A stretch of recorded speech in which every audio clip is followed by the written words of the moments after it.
இங்க ஒரு பொண்ணு ஆசாசியா டீச்சர் வேலைக்கு வந்து சேர்றா. ஏன் அப்டின்னா, சின்ன வயசுலேருந்து அவளுக்கு டீச்சர் ஆகணும் அப்டிங்கிறது தான் ஒரே லட்சியமா இருந்திருக்கும். ஆனா டீச்சர் வேலைக்கு சேர்ந்த கொஞ்ச நாள்லயே தன்னோட லைஃப முடிச்சுக்கலாம் அப்டின்னு டிசைட் பண்றா. ஏன் அப்டின்னா, இவ டீச்சர் வேலைக்கு சேர்ந்த கொஞ்ச நாள்லயே ஒரு பேரண்ட்ஸ் மீட்டிங் வச்சிருப்பாங்க. அதுல ஒரு பையனோட அம்மா மட்டும் இவள மீட் பண்ணி எப்படி உங்கள கான்டாக்ட் பண்றதுன்னு கேட்க, இவளுமே நீங்க ஸ்கூல் வழியா கான்டாக்ட் பண்ணலாம் அப்படின்னு சொல்றாங்க. அதுல இருந்து டெய்லியுமே அந்த பையனோட அம்மா அந்த டீச்சருக்கு மெசேஜ் பண்ணி, தான் பையன் என்ன தப்பு செஞ்சாலுமே ஒண்ணுமே பண்ணக்கூடாது. அவன் தப்பா எழுதினா கூட நீங்க மார்க் போடணும்.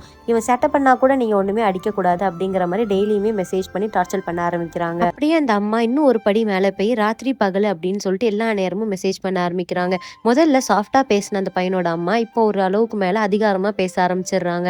அதுவும் இந்த டீச்சருக்கு வந்து பயம் வர அளவுக்கு ஒரு மெசேஜ் சத்தம் வந்தா கூட அவங்க பயப்பட ஆரம்பிக்கிறாங்க. அது மட்டும் இல்லாம அந்த டீச்சரோட இன்ஸ்டாகிராம் அக்கௌண்ட்குள்ள போய் அவங்க போட்டிருக்க போட்டோஸ் எல்லாமே அவங்களுக்கே திரும்படி அனுப்பி, இந்த மாதிரிலாம் நீங்க போடக்கூடாது, இதை பார்த்து என் பையனும் கெட்டு போயிருவான் அப்படின்ட்டு அவங்கள இன்ஸ்டாகிராமே டெலிட் பண்ணவும் வச்சிடுறாங்க. இதை விட ரொம்ப மோசமான விஷயம் என்ன அப்படின்னா, அந்த டீச்சர் என்ன ட்ரெஸ் போடணும் அப்படிங்கிற வரை இன்ஸ்ட்ரக்ஷன் கொடுக்க ஆரம்பிச்சிடுறாங்க. இப்படியே போயிட்டு இருக்க ஒரு நாள் அந்த பையனை வேற ஒரு பையன் இடிச்சு தெரியாம கீழே விழுந்துடுறான். உடனே கோவத்துல கையில இருக்க பொருள் எல்லாம் தூக்கி அந்த பையன் மேல அடிக்க ஆரம்பிச்சிடுறான்.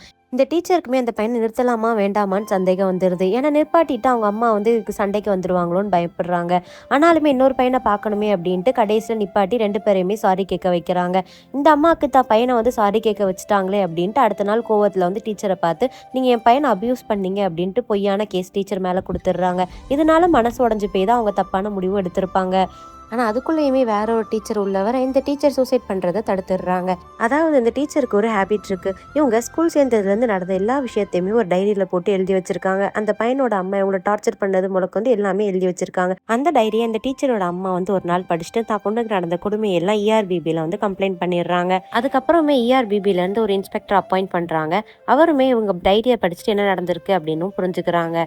ஸோ அந்த இன்ஸ்பெக்டரே அவங்க ஸ்கூல்லேயே புதுசாக அப்பாயிண்ட் ஆகி அவங்க டீச்சரோட கிளாஸ்லேயுமே ஜாயின்ட் ஆகிக்கிறாரு.